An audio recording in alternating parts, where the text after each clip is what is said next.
Sziasztok, drágáim! Sok szeretettel üdvözöllek benneteket itt a csatornánkon. Hoztam nektek egy újabb receptes videót, ami nagyon kis egyszerű és gyorsan elkészíthető recept lesz. A sajtimádók figyeljenek ide, mert ez most a sajtról fog szólni. Ez a recept egy gyors, hamar elkészíthető, tehát egy jó vacsora van belőle. Szerintem a gyerekek is imádni fogják, és ha ti is szeretitek a sajtot, akkor ti is.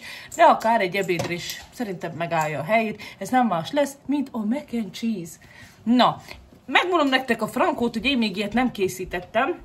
Viszont ugyebár háziasszonyként mindig van egy bizonyos étel, amit még nem csináltunk, akkor így az agyunk elkezd így összerakni dolgokat. Úgyhogy én is úgy csináltam, aztán megnéztem a neten, és ott is ilyen hasonló alapanyagokat használnak, és hasonló recepteket használnak fel, úgyhogy én egy kis csavarral, úgy, ahogy én szeretném, én úgy fogom nektek megmutatni, és kipróbáljuk, hogy milyen, ízlik-e nekünk, vagy nem.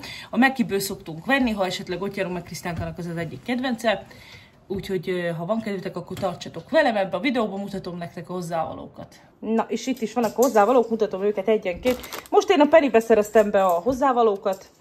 Vettem ilyen szarvacska tésztát, vehetétek azt a nagyon aprót is, meg azt a kis csavarost, amilyennel ti szeretnétek, én ezt vettem. Ebből szerintem olyan 30 dekát fogunk felhasználni. Aztán szükségünk lesz nekünk tejre. Mi esetünkben laktózmentes tej. Ilyen teavajat vettem. És akkor hát reszelve kéne nekünk a cheddar sajt, viszont én a Pennyben nem kaptam, úgyhogy ilyen lapokban van. De szerintem ez is ugyanaz, tehát teljesen jó lesz. Ebből vettem 2-vel, és egy darab, hány grammos rajtok, majd mondjam nektek. Lehet, hogy ti hamarabb fogjátok látni rajta, mint én. Na, csak megtaláltam nagy nehezen. Egy csomag, 160 grammos. Na, ebből nekem 2 van. Vettem trapista sajtot is. Rakunk is bele, mert majd a tetejére is rakunk. Meg vettem bacon szalonnát. Ezt már Krisztiánka nem tudom miért bontotta fel, így akartam meg, én nem tudom. A lényeg az, hogy én fogok rá pirítani egy kis bacon szalonnát is, ilyen jó kis ropogósra. És akkor hát egy ilyen 4 evőkanálnyi lisztre lesz még szükségünk ehhez a recepthez, úgyhogy lássunk is hozzá. Első lépésben fel fogunk rakni egy kis sós vizet, a tésztánkat kifőzzük. De mindenek előtt fel fogom kötni a hajamat, úgyhogy ez fog következni, egy hajgumizás, és felrakjuk a sós vizet főni a tésztának. Na, vissza is jöttem hozzátok, szépen felkötöttem a hajam, és felraktam a vizet főni. Na, amíg fő nekünk ez a tésztavíz, addig elkészítjük a sajtszószt, aminek amúgy az alapja, tehát ahogy én készítem, ha te már csináltál és nem így csinálod, az is biztos finom, én így fogom attól függetlenül készíteni. Tehát nekem egy ilyen besamel alapot fogok készíteni. Nyilván nem az lesz, mert sajt lesz benne, de hát úgy gondolom, hogy ez illeni fog hozzá. Tehát egy 4 deci tejet fogok majd ráönteni. Jó, 4 evőkanál lisztre, megpirítom a lisztet ezen a teavajon, ezen, és ha megpirult nekünk a liszt, akkor 4 deci tejjel fogom felönteni, és rakok bele sót, borsolt, meg egy kevés szerecsen diót, és amikor ez már így pötyög, akkor meg belerakjuk a sajtot, úgyhogy ez fog következni. Bele is raktam a 100 g teavajat, olvad, és amikor már felolvadt, akkor pedig rá fogok rakni egy 4 evőkanálnyi finom lisztet, és a vízünk megfőjük. Na, azt elfelejtettem mondani, a lényeg az, hogy ne legyen ilyen nagy korkülönbség a sajtszószunk és a kifőtt tésztánk között, tehát ne legyen az, hogy elhűl addigára a sajtszószunk, mire a tésztán kifő, vagy a tészta túl kimered, mire megcsináljuk a sajtszószt, mert hogy jó meleg legyen, és akkor az így lesz ilyen cuccos. És akkor mehet is bele a liszt, 1, 2, 3, és így 4. Na, és akkor ezt szépen meg fogjuk most pirítani. És amikor kicsit így meg is pirult, akkor felöntjük, hogy jó 4 deci teljen. Na, én ezt félre is húztam. Ilyen barnára szeretem egyébként én a lisztet megpirítani, mert ez is egy kis ilyen sötétebb színt fog neki adni. Úgyhogy, ha világosabbra szoktad pirítani, akkor pirítsd úgy, de én ezt így fogom. És akkor nekem ki van itt mérve egy ilyen 4 deci tej, ezzel fogom most felönteni. Visszahúzom, és akkor ezt egy kicsit be fogjuk itt szépen sűrűsíteni.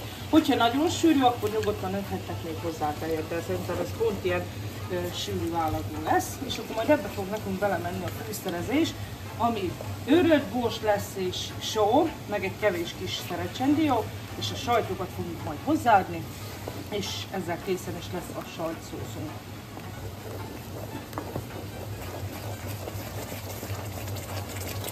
Na, én így félre is húzom. Na, hogyha nagyon sűrű, akkor mondom, lehet egy kis tejet még adni neki. Szerintem én adok is neki.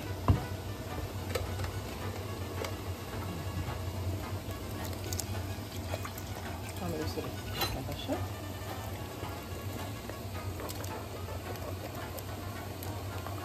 És akkor ezzel tudtok így játszani az állagot így belőle, hogy mennyire legyen sűrű.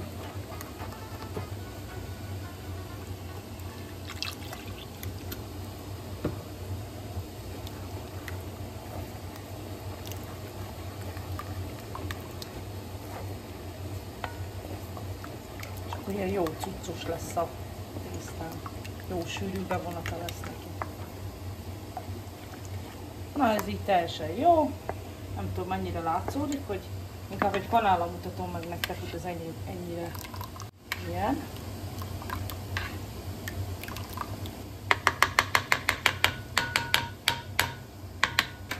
Na és most ugye félre van húzva, nehogy odaégjen vagy valami. Kibontom a cheddar sajtokat, meg a trapista sajtot is, és akkor bele fogom rakni, visszahúzom, és utána belerakom. Hát ebből a trapista sajtból nem fogok így nagyon sokat rakni, de én nagyon imádom a sajtot, meg nálunk mindenki imádja a sajtot, úgyhogy mi azt szeretjük, hogyha extra sajtos.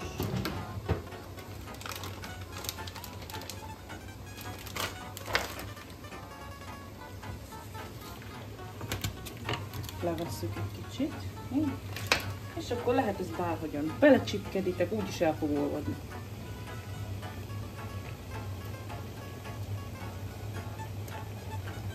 Milyen lesz ennek a neve? Mac and cheese. És a színe is ilyen szép sárga lesz, meg én azért is pirítottam meg annyira a lisztet, hogy ilyen kis barnásabb, színesebb. Ő ismerős a neve? Hát hogy látom, akiből szoktunk venni, Krisztián szereti. Közben meg kis félre dolog. Így van. Hagyjuk egy kicsit felolvadni, de vegyétek le a takarékra a tűzhelyeteket, ne hagyjad a égben. Úgyis fel fog olvadni. Közben a tésztavízünk is megfőtt, vagyis felfőtt, úgyhogy rakjuk bele a tésztát is. Beleraktam a tésztát, hát így 30-35 dekányit nem mértem ki ilyen mérleggel, de ez így kb. Annyi. És akkor nézzük meg ezt a sajt szószunkat, szépen olvadozik benne el a sajt. Hát, hogyha reszelt sajtotok lesz, akkor nektek hamarabb el fog olvadni, mint nekem, de ez is meg fog olvadni. És akkor közben én már szórok is vele egy kis trapistát még. Ez is hadd olvadjon fel benne. És akkor még hagyok meg a tetejére is. Amúgy nagyon hamar elkészül. Ó, nézzétek milyen jó! Szószos az egész. És akkor én még fűszert nem raktam bele, meg fogom kóstolni először is, hogy mennyire sós ez a sajt. És majd utána fűszerezem. Pillanatok alatt, srácok, meg vagyunk vele. Úgyhogy ha hazajöttök, mondjuk munka után, vagy fáradtok vagytok, vagy nincs kedvetek kilódni, akkor ezt összedobjátok, laktató, tápláló és nagyon finom. Nézzétek meg milyen jó sűrű, most már elolvad benne a sajt. Azt a de jól néz ki. Gyerekek! Ha-ha-ho! Nézd meg! Most fogom itt a másik oldalát. Gyönyörűen elolvad benne a sajt. Amit én mindjárt félre is fogok most már húzni. És akkor a kifőtt tésztát nem kell leszűrni, meg hideg vízzel leöblíteni, mert amúgy én úgy szoktam, ha pörköltöt is főzök, hogy leöblítem hideg vízzel. De most nem, hanem forrón fogom hozzá, ahogy leszűrtem, forrón ebbe a sajtszószba már rakom is belefele. És mindjárt pirítok is egy kis békönt, mert azzal még a tetejét meg fogom szórni. Ez elhagyható, aki nem szeretné. Vagy sült csirke mellett, ilyen roston csirke mellett kockákat is nagyon el tudok rajta képzelni. Nagyon jó. Nézzétek, milyen jó sűrű lett. Na, kifő a tésztát, és jövök is vissza a továbbiakkal.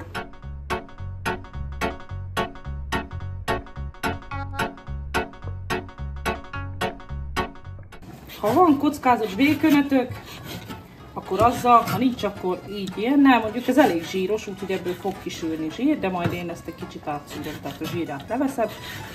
Összeaprítom. Már egyébként mindjárt készen is vagyunk, mert egyébként nagyon-nagyon gyorsan elkészül ez az egész, ez nem egy ilyen hosszú folyamat. Ezt a zsírosabb részét, ezt én most nem rakom bele. Amúgy is nem mindenki fog rá szerintem békönt kérni. És akkor én ezt gyorsan le is pirítom itt még, mert ez majd a tetejére megy. Tálalhatjátok friss petrezselylevéllel, most nekem az nincs itt van.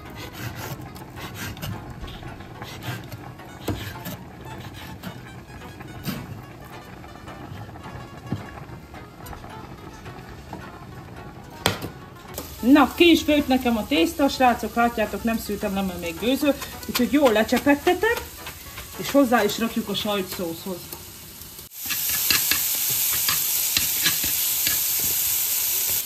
És akkor így hozzárakjuk ez a sajtszószhoz a tésztánkat.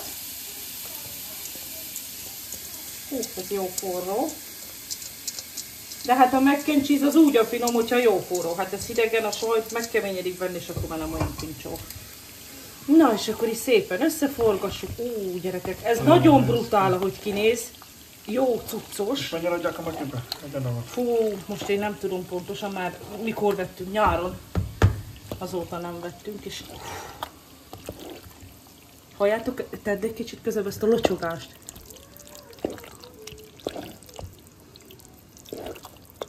Teljesen a tésztáknak az üregébe is bemegy ez a sajtszósz, és oh my godness, olyan finom. Na, nekem mindjárt le is pirult a békönöm, úgyhogy jövök vissza a tálalással.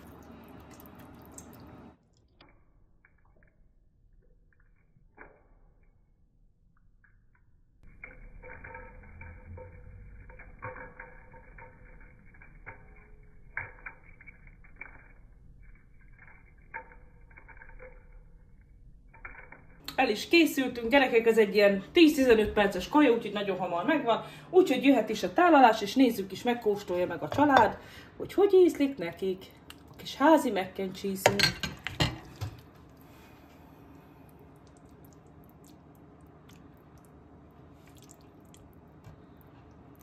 És akkor én kisütöttem ezt a békönt is, meg is mutatom nektek. Ilyen jó ropogós lett.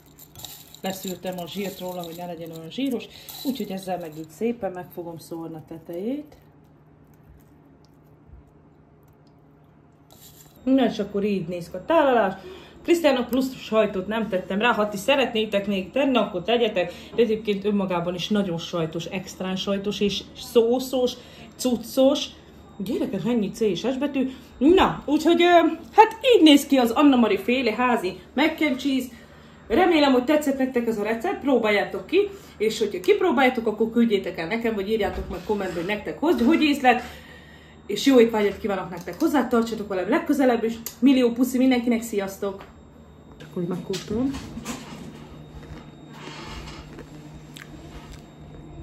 Úristen, gyerekek, nagyon finom.